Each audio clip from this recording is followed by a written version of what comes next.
মালিকের দিল্লিতে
আলু চাষ করে বর্তমানে অনেক বিপাকে আছি। আলুর কেজি 10 টাকা, স্টোর কোল্ড স্টোরের মালিকের ভাড়া নির্ধারণ করেছে 8 টাকা। তাহলে আমরা কোথায় যাব? আমাদের চারিদিক দিয়ে লস হচ্ছে, আলু আবাদ করে লস হচ্ছে, সংরক্ষণ করে লস হচ্ছে, কৃষকের লস হচ্ছে, ব্যবসায়ীদের লস হচ্ছে, সবারই লস হচ্ছে।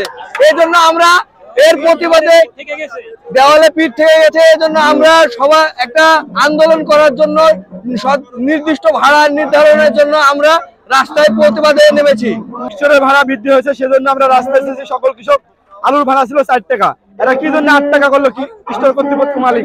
এখানে গ্যাসের দাম বাড়েনি, কারেন্টের দাম বাড়েনি, শ্রমিকের দাম বাড়েনি, তারা কি জন্য সিন্ডিকেট করে 8 টাকা ভাড়া করলো? এ দাবি আমরা মানি না, মানবো না। আমাদের আলু আমরা যদি হিমাগার আলু না লাগি, তাহলে হিমাগার কর্তৃপক্ষ কি হালে চলবে? আমাদেরকে নিয়ে তো তাদেরকে ব্যবসা, আমাদের কিছু সাশ্রয় না দেয় তাহলে ওরা কি হালে বাঁচবে? সেজন্য আমরা দাবি নিয়ে আসছি, আমাদের দাবি মানতে হবে। আমরা 24 ঘন্টা মানি না, অতি বিলম্বে, অতি তাড়াতাড়ি আমাদের দাবি মানতে হবে। আমরা আলু হিমাগারে রাখবো এবং কর্তৃপক্ষকে অতি দ্রুত আমাদের দাবি মানার বিনীতভাবে অনুরোধ করছি। আন্দোলন করে ভাড়া কমাতে হবে, আগের ভাড়া নিয়ে আসতে হবে। এমনি তো কৃষকের আলুর দাম খুবই কম, অবৈধভাবে সিন্ডিকেটের মারফতে স্টোরে আলু রাখার অবৈধভাবে বেশি দাম খরচ বহন করা হচ্ছে। এই বহন করার কারণে কৃষক বহুত ক্ষতিগ্রস্ত।